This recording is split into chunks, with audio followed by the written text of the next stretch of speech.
Boa tarde, camaradas. Eu vou deixar os agradecimentos para o final, que eu acho sempre melhor. E aí vou começar logo nossa conversa, nosso debate. A gente pensar raça e classe e revolução. E aí, nessa tríade de palavras, talvez a mais central que articule as outras seja a revolução, a gente tem que começar a entender um pouco aspectos da formação social do Brasil, né? Como a gente lembra da época da escola e por aí vai, o Brasil surge enquanto uma formação social colonizada pelo europeu, que se instala aqui, comandando um processo de extermínio dos povos originários, chamados genericamente de índios, institui aqui uma empresa colonial de produção de produtos tropicais para exportação na Europa, né? Pau-brasil, cana-de-açúcar, e mais para frente café, borracha, por aí vai. Essa produção é tocada a partir de força de trabalho escravizada, trazida de África, a partir de um processo de violência inaudito até então na história humana. Nunca se viu. Tem um historiador que ele é conservador, liberal, nem é marxista, que é o Todorov, que ele fala que o processo de colonização das Américas foi o maior genocídio da história da humanidade, do século XVI até o século XIX. Foi um processo que desde os povos originários, maias, astecas, incas e por aí vai, os povos originários do Brasil, junto com os africanos trazidos para cá à força, você tem um processo de extermínio de milhões e milhões e milhões que, por exemplo, é infinitamente superior ao que foi o Holocausto dos judeus, o que não faz diminuir a gravidade do Holocausto, mas mostra que existem coisas piores na história da humanidade. E aí, quando é montada essa empresa colonial, a força de trabalho é basicamente demarcada pela cor. Isso é fundamental. E nesse processo de colonização dos Estados europeus, no que a gente chama de América, tem um episódio que é muito marcante, que não foi no Brasil, mas teve consequências em toda a América Espanhola, a América Portuguesa e por aí vai. Em 1655 teve uma revolta na Virgínia, em que pessoas escravizadas, trabalhadores brancos pobres, lavradores que estavam acochados por dívidas, se uniram numa revolta contra os grandes latifundiários da Virgínia. Nessa revolta aconteceu uma espécie de solidariedade classista transracial. Os brancos pobres, trabalhadores, trabalhadoras, os lavradores, que eram pequenos proprietários, o que seria uma visão genérica de camponês, pequenos proprietários de terra, e os homens e mulheres escravizados. Eles se uniram, fizeram a revolta, derrubaram o governador da Virgínia, ele teve que fugir e voltou para a Inglaterra, tomaram poder por mais ou menos 2 meses, foi quase uma proto-comuna de Paris, tomaram poder por 2 meses, e a Inglaterra teve muito trabalho de esmagar a revolta. Teve que mandar vários soldados para o navio, e aí naquela época não existia avião, era navio, o navio demorava 2 meses, 1 mês e tanto para chegar da Inglaterra na América, então teve todo um processo de esmagamento que foi muito demorado. Quando essa revolta foi esmagada na Virgínia, 1 mês depois se aprova um novo código jurídico na Virgínia. Esse código jurídico, ele acaba com a escravidão de pessoas brancas, que ainda existia na Virgínia. Então, por exemplo, um trabalhador pobre podia ser escravizado a partir de dívida, e aí ser tratado igual a um trabalhador negro. E ele cria pela primeira vez a categoria social e jurídica do branco. Até então, até essa revolta na Virgínia, não existia em nenhum código jurídico a ideia de branco, existia a ideia de negro, que era a pessoa escravizada. Mas o branco não existia. Isso é muito importante.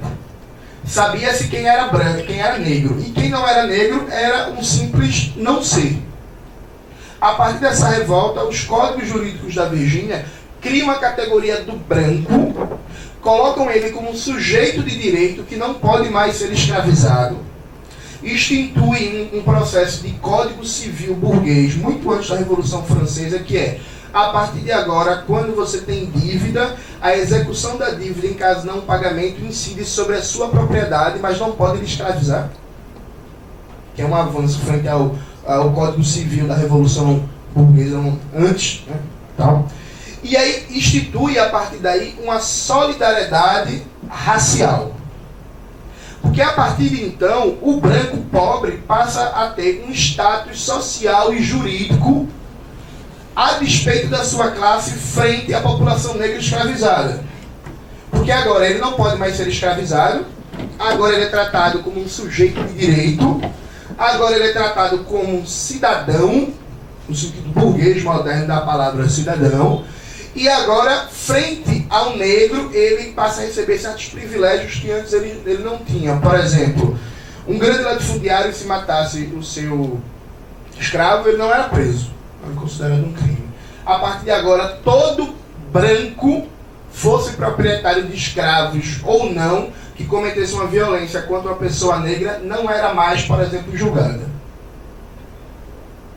Ou seja, se cria um novo sistema de dominação, que procura criar um elemento de solidariedade racial entre a classe dominante branca e a classe trabalhadora pobre branca, no sentido de impedir a união entre a classe trabalhadora, o seu segmento escravizado negro, e o seu segmento branco não escravizado pobre. Compreendido? Esse elemento é fundamental. Por quê? Essa experiência da Virgínia se propagou por todas as colônias das Américas. E aqui no Brasil, também, especialmente na época da Reforma Pombalina, começou a se pensar com muito mais qualidade o processo de dominação e a tentativa de impedir o elemento de solidariedade entre o trabalhador mestiço, branco, pobre e a pessoa escravizada. E aí é que está. O Brasil, quando a gente fala que o Brasil é uma sociedade escravagista, não é porque só teve um regime de escravidão. É porque a instituição da escravidão, enquanto centro do sistema produtivo, foi pensada também como centro do sistema de dominação. De tal sorte que aqui, a coroa portuguesa e a administração colonial tomaram várias medidas também jurídicas para instituir esse elemento de solidariedade racial transclassista. Para que o branco pobre se veja não como elemento das classes do trabalho, mas como branco, primeiramente. E por que isso é fundamental? A partir do século XIX, vai cair. A partir do século XIX, quando começa um processo de desenvolvimento capitalista um pouco mais acelerado, e aí depois vem o fim da escravidão, proclamação da República, e a primeira Constituição Republicana, junto ali no final do século XIX, começo do século XX, você já tem um processo de desenvolvimento do capital muito maior, de crescimento de nichos capitalistas na sociedade brasileira, que ainda não era plenamente capitalista.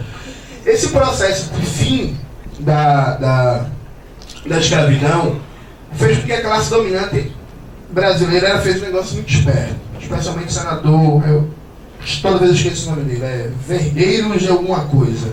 Era senador por São Paulo, que foi o primeiro cara a organizar a imigração de trabalhadores europeus para cá, para o Brasil.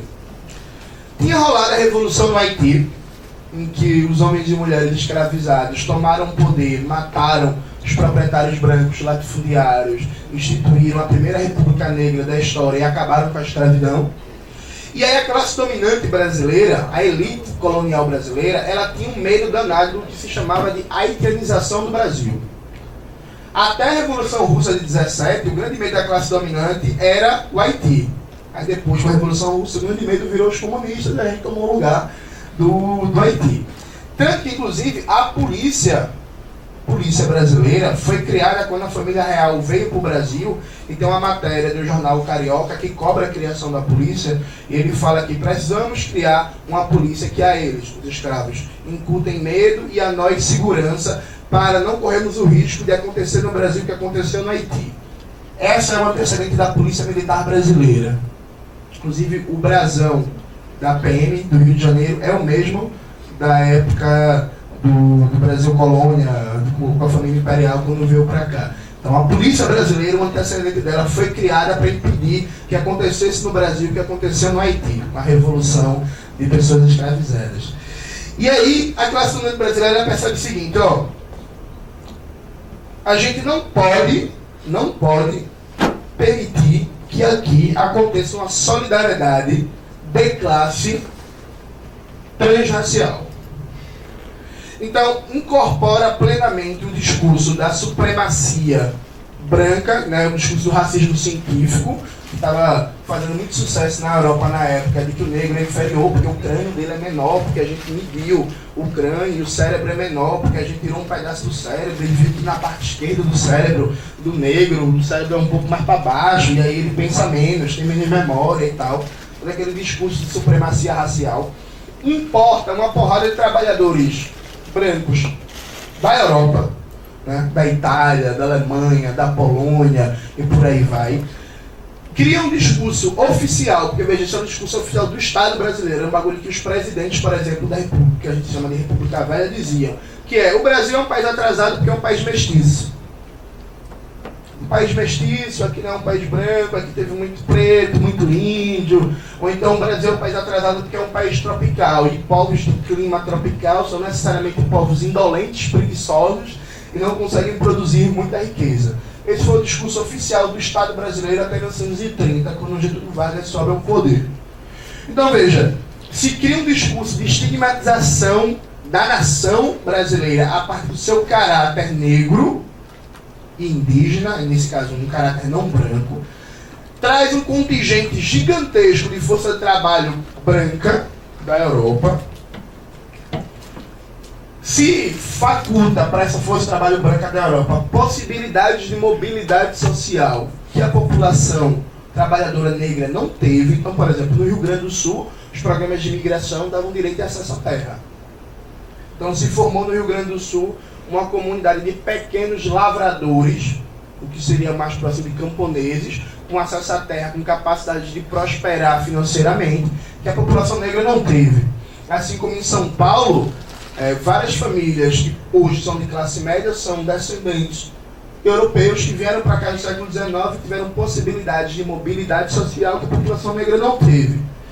E aí se institui no Brasil uma dinâmica que é muito interessante. Veja, o Brasil é um país de capitalismo dependente.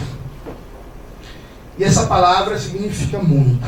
Não é uma palavra a mais. É uma palavra central na compreensão da gente, do nosso país, da nossa luta política. O que é que significa ser um país de capitalismo dependente? Significa basicamente, fundamentalmente, três coisas. Coisa número 1, a gente tem um papel subordinado na divisão internacional do trabalho. O sistema capitalista é mundial, o Brasil é tão capitalista quanto a França, a Alemanha, os Estados Unidos, só que a forma de ser capitalista do Brasil não é o mesmo da França, não é o mesmo dos Estados Unidos, não é o mesmo da Alemanha. A Alemanha, por exemplo, é um país de capitalismo central, com altíssimo nível de desenvolvimento científico-técnico, com soberania política, com controle do seu sistema financeiro, com protagonismo na geopolítica mundial. O Brasil é um país de capitalismo independente, que é basicamente uma grande fazenda misturada com um grande cassino, uma produção centrada na agroexportação, por isso grande fazendão, com outro polo na especulação financeira, seja a partir do sistema da dívida, passando pelo rentismo, que perpassa toda a economia. E aí, um exemplo básico. Uma loja como a Ricardo Eletro, o grande lucro dela não é vender eletrodoméstico. O grande lucro dela é fazendo especulação financeira em cima das vendas de eletrodoméstico que ela faz, colocando juros, por exemplo, de 120% no carnê.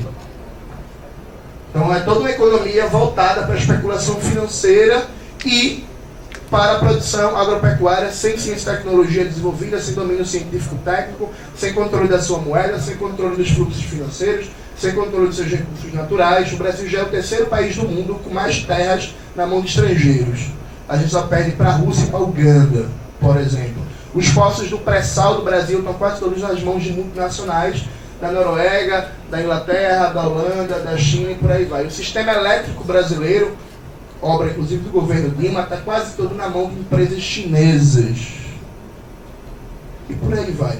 Os remédios que a gente toma, 80% da química dos remédios são importadas porque a gente não produz internamente. Ou seja, nós somos um país de capitalismo dependente que tem um papel subordinado na divisão internacional do trabalho e que tem a sua economia basicamente controlada hoje pela economia estadunidense, que ainda é central no controle da economia brasileira, e depois vem China, França, Alemanha e por aí vai. Por sermos um país de capitalismo dependente com papel subordinado, isso significa que nossa economia funciona estruturalmente transferindo riqueza para fora. Então, o Brasil é uma máquina de produzir riqueza e enviar para fora. E a gente pode pensar isso a partir de vários exemplos. Por exemplo, saiu um levantamento do Banco Central ano passado que mostra que, em média, 66% dos titulares de títulos da dívida pública brasileira são fundos de investimento de bancos estrangeiros. Então a gente está pagando juros em cima da dívida pública e está mandando para fora. Ou, por exemplo, uma empresa como a Ford, que é uma empresa norte-americana que tem fábricas no Brasil, ela vende os carros no mercado brasileiro, no Mercosul, e faz a remessa de lucros para fora. Paralelo a isso, ela vende peças da sua matriz norte-americana para as filiais brasileiras que montam com valor superfaturado. Porque esse valor realiza um processo de transferência de valor da subsidiária brasileira para a matriz, aliado a descontos, isenções fiscais que o Estado dá o terreno, e por aí vai, etc, etc, programas de incentivo. Então, nossa economia ela funciona estruturalmente transferindo riqueza para fora. Toda multinacional no Brasil, ela manda seus lucros para fora. E a última vez que se tentou instituir uma lei de remessa de lucros no Brasil para controlar e dar uma reduzida nesse envio de riqueza para fora foi no governo João Goulart, em 1964. Nunca mais se foi debatido com seriedade, por exemplo, no Congresso Nacional, uma lei de remessa de lucros no Brasil. E aí, ser um país dependente com papel subordinado na divisão internacional do trabalho, transferir estruturalmente riqueza para fora, implica em outra coisa, que é... E aí isso é a questão de lógica, veja. Se nós somos uma economia que está estruturalmente transferindo riqueza para fora, a gente precisa dar um jeito para manter o nível de acumulação de capital internamente. Né? Imagine que se a economia brasileira fosse um balde, por exemplo. Se o balde tem um furo que está vazando, uma hora a água do balde vai toda embora, se ela não for reposta. Então a gente está transferindo estruturalmente riqueza para fora. E como é que se compensa isso a nível interno? Se compensa com níveis sempre mais intensos de exploração sobre a força de trabalho brasileira. É o que o Rui Mauro Marini chamaria de superexploração da força de trabalho. A força de trabalho é sempre em ritmos mais permanentes, seja a partir de mecanismo de mais-valia absoluta, seja de mais-valia relativa, ela é sempre mais explorada em ritmos cada vez maiores, porque essa exploração cada vez mais intensa da classe trabalhadora garante uma manutenção do nível de acumulação de capital interno a despeito da constante transferência de valor. Tranquilo isso? Ficou muito tranquilo não, né? Mas enfim. Nas perguntas a gente pode melhorar a explicação. Eu estou sendo meio ligeiro porque eu tenho muita coisa para falar e quero chegar no ponto G da revolução. Então veja, essa economia dependente, que funciona estruturalmente transferindo valor para fora, superexplorando a sua força de trabalho com papel subordinado, ela tem alguns problemas. Aqui no Brasil nunca teve estado de bem-estar social. Não teve porque não pode ter. Aliás, nunca teve estado de bem-estar social na Argentina, no Chile, no Paraguai, no Uruguai, na Bolívia, na Guiana, etc, etc, etc, etc. Porque as economias periféricas não conseguem montar esses sistemas políticos com maior nível de estabilidade democrática e de igualdade, distribuição de renda. De tal sorte que aqui, para controlar o que o Alberto Passos Guimarães, que é alagoano, chamava de classes perigosas, é necessário níveis de dominação, de violência, que são incomparáveis com o que existe no centro do sistema capitalista. Por exemplo, a polícia toda da Inglaterra, para matar 400 pessoas, ela demora mais ou menos 1 ano e meio a 2. Polícia do Rio de Janeiro, para matar 400 pessoas, ela consegue isso em números oficiais se pá em 1 mês, e a gente sabe que os números oficiais são sempre abaixo do que é a realidade, né? Então, a gente convive com níveis de violência, níveis de brutalidade, formas de dominação mais bárbaras, infinitamente maior do que os países do capitalismo central. Então, nosso Estado burguês, ele mata muito mais, ele encarcera muito mais. A violência das classes dominantes a nível privado, nem preciso falar, Alagoas, por exemplo, é um Estado que tem vários latifundiários, que tem as suas milícias armadas que matam. volta e meia, um sindicalista que está falando uma coisa que não quer, um trabalhador que está reclamando, um padre da igreja católica que é a favor da luta pela terra e aí está falando besteira lá e o capanga do lado fundiário do usineiro vai lá e mata. Então a gente convive com um nível de violência política que não perde nada para a Colômbia, por exemplo. Outro dia desse, eu achei muito engraçado, e que a prova de Harvard é uma merda, a Tabata Amaral, ela foi dar uma entrevista, né? Aí ela falou assim, na história brasileira, nós só conhecemos duas pessoas que foram mortas por suas ideias políticas, a Marielle Franco e a Ceci Cunha.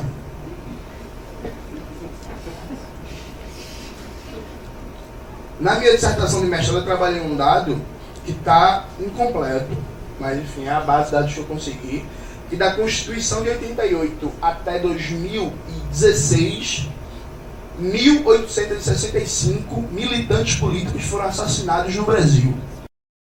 E repito, esse dado está muito abaixo do que é a realidade. Muito abaixo mesmo. Porque eu, por exemplo, percebi que tem vários casos de militantes da MST assassinados, que o cara é assassinado num assentamento, claramente foi um crime político, mas a polícia vai e diz que foi crime passional, e diz que foi acerto de contas, que é uma categoria metafísica muito boa do jornalismo policial e da polícia, né? Acerto de contas. E aí acabou. E aí, enfim, inventa qualquer desculpa para não colocar como crime político, que a gente sabe que foi, né? Então veja, a gente convive com um nível de violência que é até difícil. Tem um amigo meu, que é de partido lá em Pernambuco, Pedro Guerreiro, ele estudou medicina em Cuba, né? E ele teve uma dificuldade da porra de explicar pro cubano como é que no Brasil tinha tiroteio todo dia, a gente não está em guerra civil. Cubano não conseguia entender isso. Como assim? Porque na época que o Pedro Guerreiro estava lá, foi na época do caso do Amarildo, né? Do assassinato do companheiro Amarildo. E aí o cubano, curioso, querendo entender, tipo assim, meu irmão, porque no Rio de Janeiro a polícia tá todo dia dando tiro, matando gente, tem tanque de guerra, tem helicóptero, tem metralhadora .50 apontado pra favela, tirando de cima.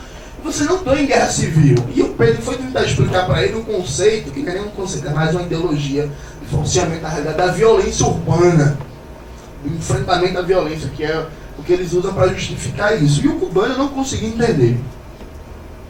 No universo simbólico dele, se você está todo dia trocando bala, nem trocando bala na real, está todo dia sendo gente assassinada, se o Estado está usando um tanque de guerra, helicóptero blindado, metralhadora .50 quando a população está em guerra civil. E aí Pedro teve que explicar para ele que o nosso normal, que não significa que é positivo, normal é outra categoria sociológica. O nosso normal, o nosso cotidiano é esse, é o cotidiano da dominação burguesa no Brasil. E aí que isso cria um problema para a burguesia.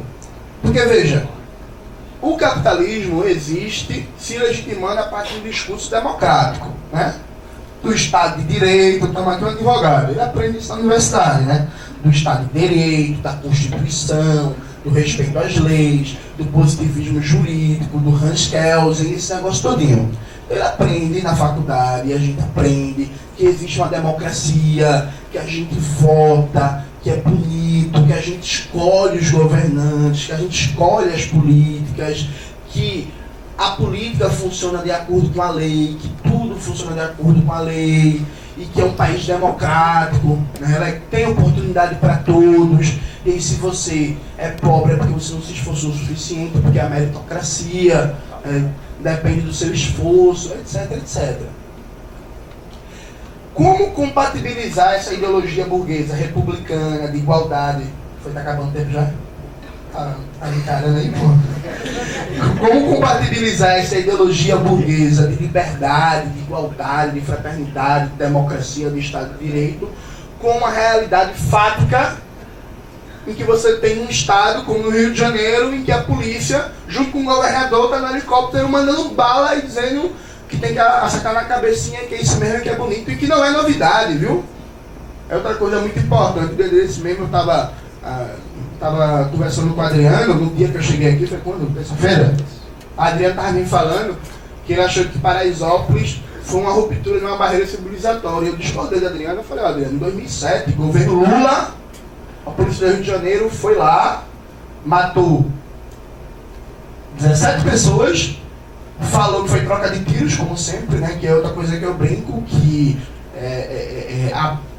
a bandidagem brasileira é a pior do mundo, né? Porque ele sempre troca tiro com a polícia nunca leva um tiro. Ou então, quem sabe, a polícia brasileira era aprender aquele truque do Neo, da Matrix, que a bala vem e desvio.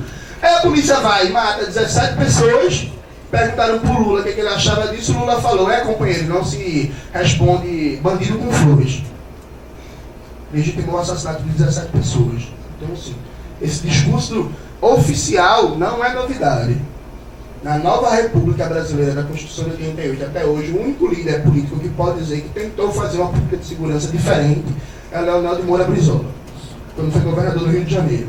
Fora Brizola, mais ninguém tem moral, ninguém tem moral para dizer assim, não, quando eu fui governador, quando eu fui ministro, quando eu fui presidente, eu tentei mudar a política de segurança no Brasil, que é fundamental no extermínio da população negra. Enfim, voltando.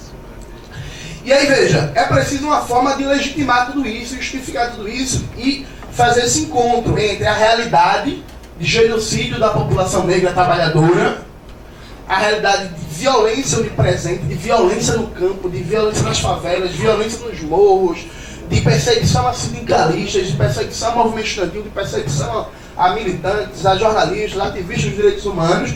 Preciso fazer esse casamento entre essa realidade e a ideologia jurídica burguesa republicana. Quem faz esse casamento? O racismo.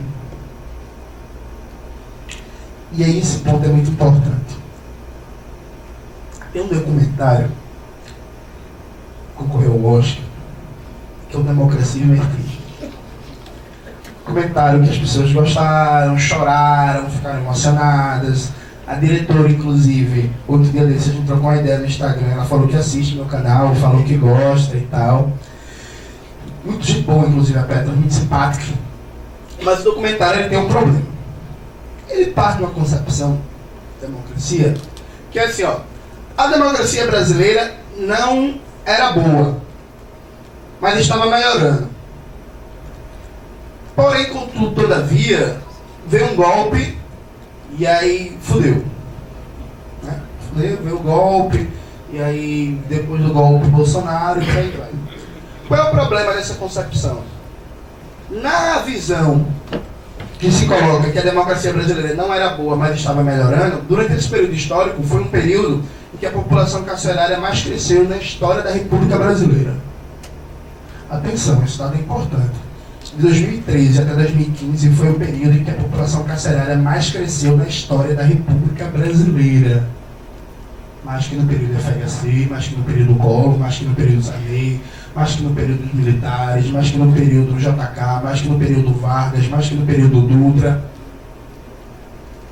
A população carcerária brasileira explodiu. Hoje a gente tem mais de 800 mil presos, um terço deles nem sequer julgados foram.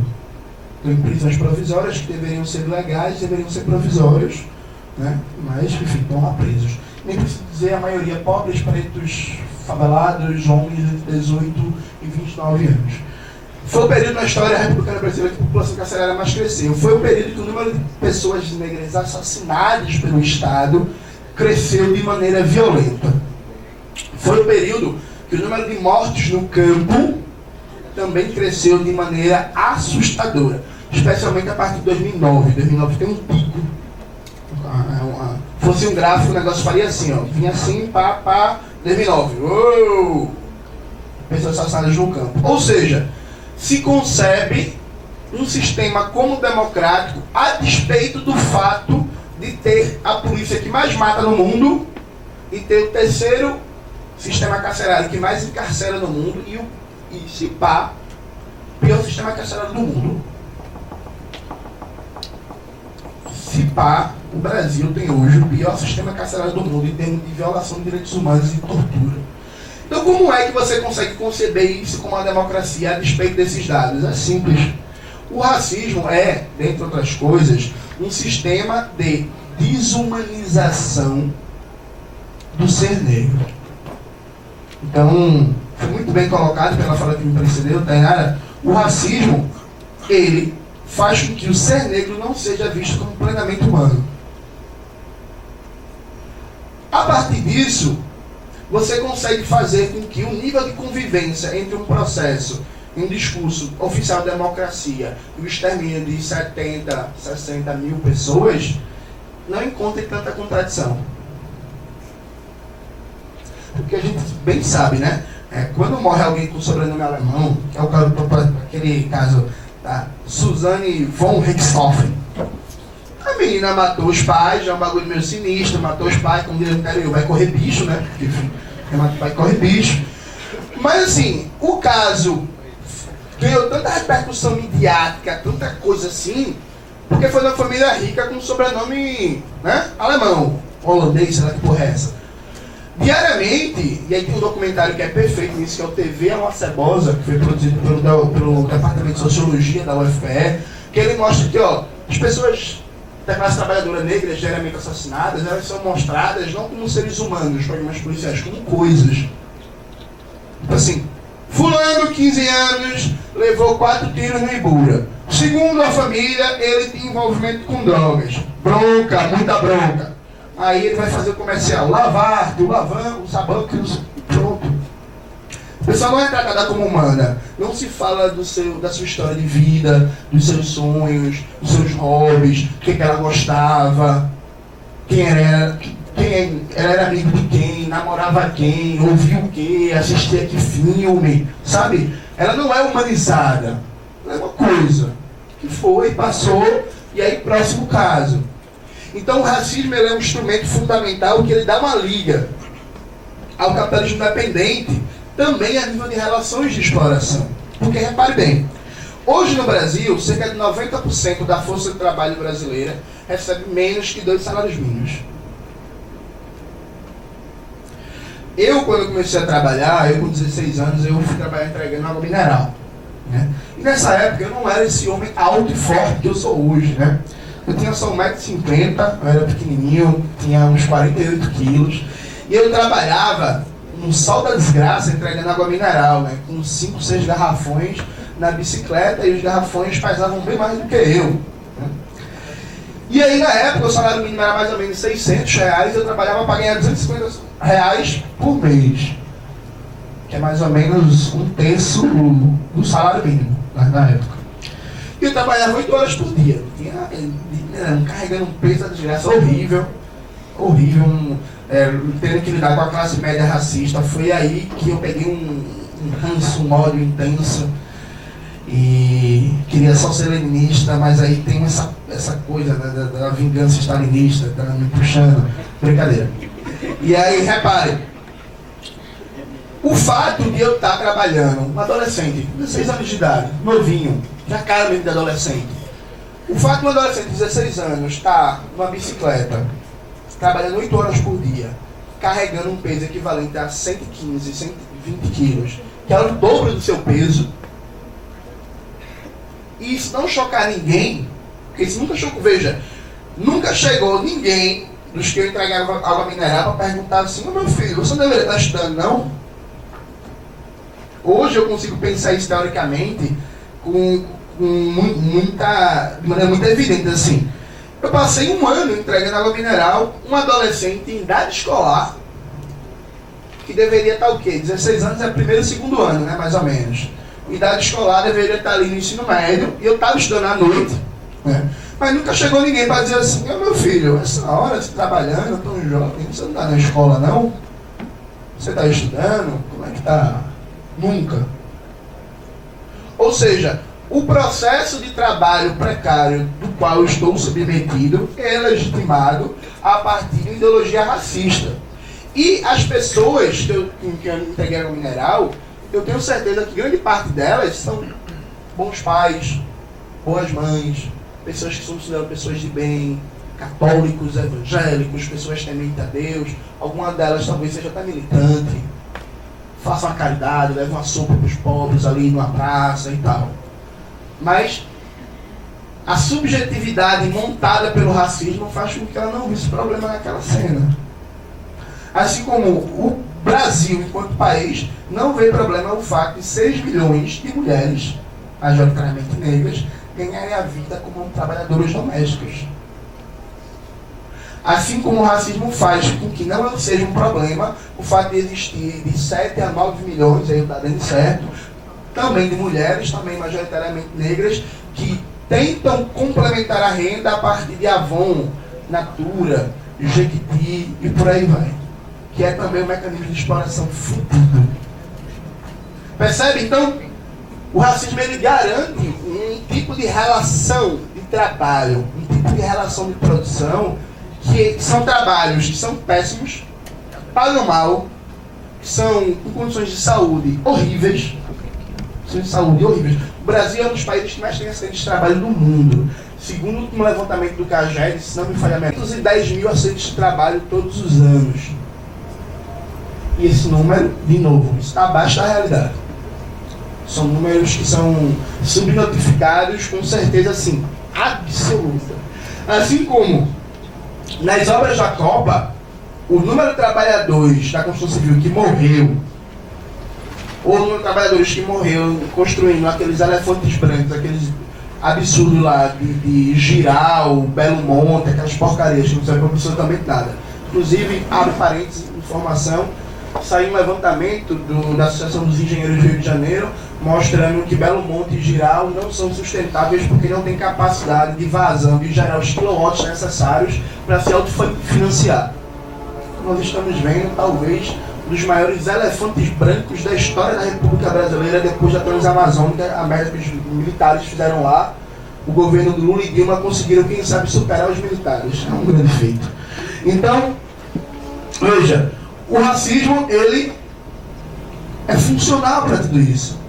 Ele é funcional para a gente chamar de democracia, um negócio que mata 60 mil pessoas todo ano. Ele é funcional para a gente chamar de democracia, um negócio que a população carcerária cresce 135% ao ano. Ele é funcional para a gente chamar de democracia, um negócio em que 1/3 da população encarcerada não passou nem sequer por julgamento. Ele é funcional para legitimar a existência de um bagulho chamado autorresistência, em que na maioria dos processos, o que é autorresistência? Quando o policial diz que matou uma pessoa por legítima defesa. Via de regra, quando você vai ver os processos, o policial nunca testemunha. Então o policial ele chega lá, ele diz, foi assim que aconteceu. O juiz e o promotor falam, beleza, suave, foi assim mesmo e encerrou o processo.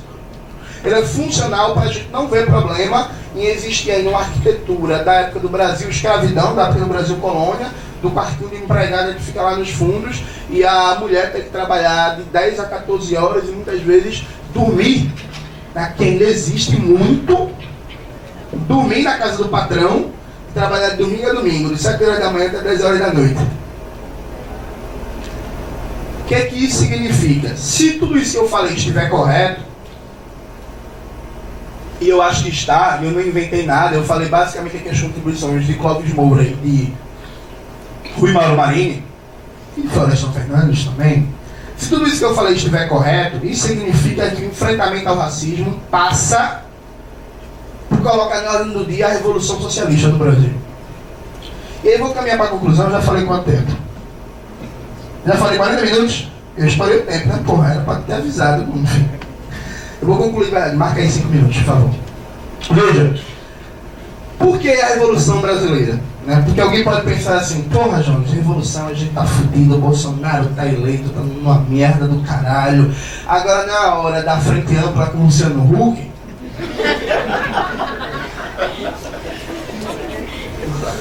O programa lá tá velho pro Brasil todinho, ó.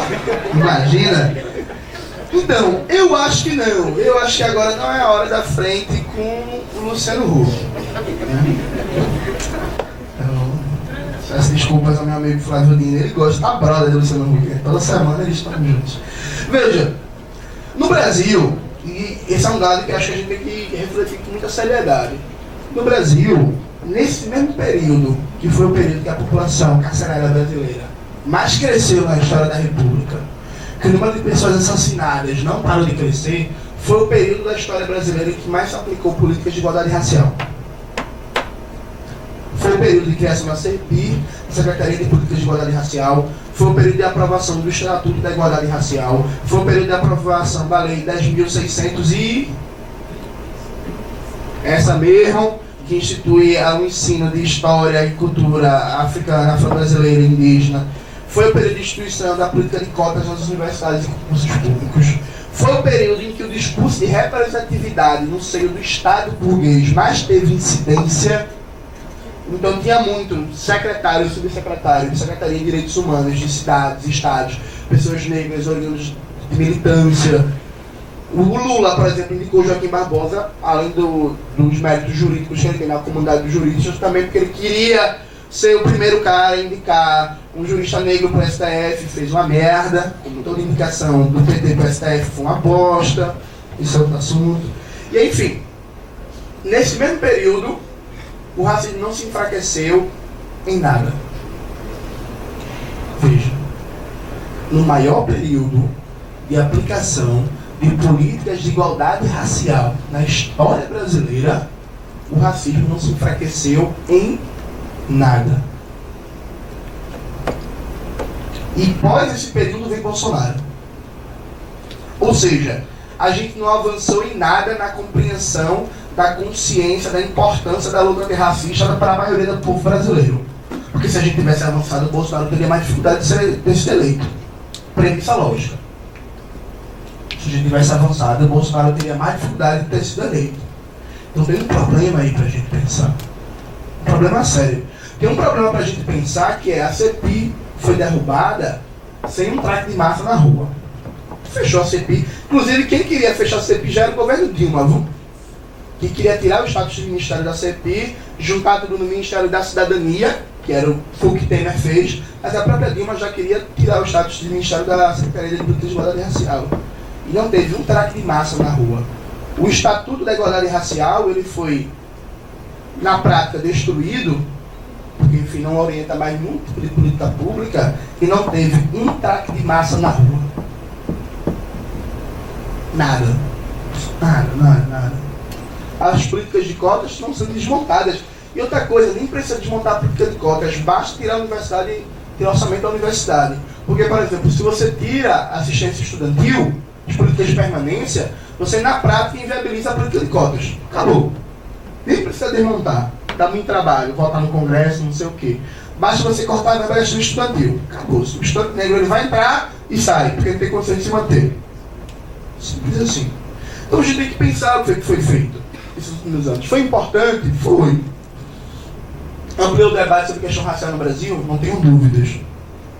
Agora, também gerou muito dinheiro para gente liberal, oportunista, que anda com o Banco Itaú, fazendo propaganda empoderada, dando consultoria para Banco Itaú, dando consultoria para a Rede Globo, indo no programa da GNT, indo no programa da Fátima Bernardes, o que em si não é um problema, porque se a Fátima me chamar eu vou também. O problema é que discurso a gente faz, que programa político a gente está defendendo. Porque veja, nos últimos anos, falar de questão racial gerou muito... Já está rindo até agora. Falar de questão racial no Brasil, nos últimos anos, gerou muito dinheiro, viu? O Itaú ele tem uma fundação gerida pela Neca Setúbal, que era a manager da Marina Silva, que gera muita grana pra gente falando de questão racial, de combate antirracista. Só que nesse discurso de combate antirracista desse povo, que gosta muito de andar com o Banco Itaú, não aparece a palavra dependência, não aparece a palavra imperialismo, não aparece a palavra luta de classes, não aparece a palavra marxismo, não aparece a palavra classe trabalhadora, exploração, mais-valia, Estado burguês, revolução e por aí vai. E aí, para concluir de verdade, eu escrevi um texto, porque eu assisti Bacurau. Grande filme, maravilhoso. Tive raiva porque eu assisti no cinema, e aí a pequena burguesia ficava emocionada, batendo palma, gritando, fazendo ato, hashtag militando no cinema. Enfim, foi horrível. Mas o filme foi bom. E aí, eu aproveitei o filme Bacurau para fazer uma reflexão, que é: se a linguagem política que a gente usa não é perigosa, ou seja, se ela pode ser assimilada pelo Estado burguês, se ela pode ser assimilada pelo mercado, se ela pode ser assimilada pelas instituições vigentes, ela tem um problema. Então, por exemplo, a Globo, recentemente, e aí eu vou jogar isso também para a gente fazer um debate. A Globo, recentemente, numa novela, apareceu uma personagem da Globo lá, falando, explicando o que é lugar de fala.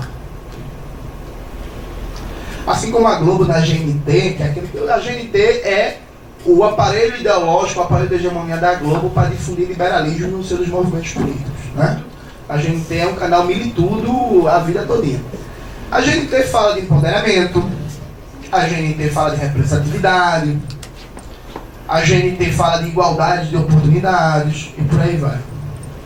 Então a gente tem que pensar, e aí esse momento é muito bom, porque veja, o momento da derrota, ele não é todo negativo. Fazendo uma metáfora esportiva, um bom lutador de boxe, quando ele perde uma luta, ele para analisar por que ele perdeu e aproveita a derrota para melhorar seus fundamentos. Né? Alguém pensou assim, Jones luta boxe? Não, mas eu assisti todos os filmes do Rock Balboa. Então veja, esse é o momento da derrota, ele é muito bom para a gente pensar também o que foi que a gente fez de errado. O que foi que a gente errou a nível de tática, de estratégia, de política de alianças, de concepção teórica, e reconstruir uma agenda revolucionária nesse país. Claro que alguns têm mais responsabilidade nisso do que outros, né? Né? Alguns andaram mais com o PMDB, com o DEM do que outros, e por aí vai.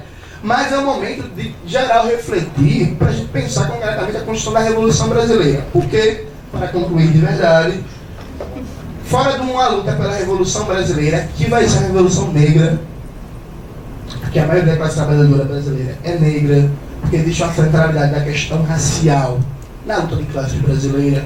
Fora de uma Revolução Brasileira, a gente não consegue de verdade superar os dramas fundamentais desse país. A gente não consegue parar o extermínio da população negra, a gente não consegue parar o encarceramento em massa, a gente não consegue parar o empobrecimento da classe trabalhadora, o processo de retirada de direitos, o esmagamento do nosso povo, a entrega das riquezas internacionais, das riquezas nacionais para as multinacionais. Esse é o momento da gente pensar numa estratégia revolucionária concretamente. Mas não a revolução como algo abstrato, a revolução como uma estratégia que se materializa no dia a dia, na atuação do movimento estudantil, no movimento sindical, no movimento quilombola, no movimento de mulheres, no movimento negro, no movimento LGBT, nos movimentos de defesa do meio ambiente e por aí vai. Esse é o momento. Porque tudo que a gente tentou de pequena política deu errado. E a gente está vivendo um Brasil que está cada vez pior. Se a gente quer que no futuro a gente possa dizer que mudou a correlação de forças, que conseguiu virar o jogo e que conseguiu de verdade construir um país que combate a exploração e toda forma de opressão, a gente tem que colocar a revolução na ordem do dia. Essa é a tarefa da nossa geração e eu acredito que eu não morro sem ver a Revolução Brasileira e olha que eu fumo, significa que eu não vou viver muito. Obrigado.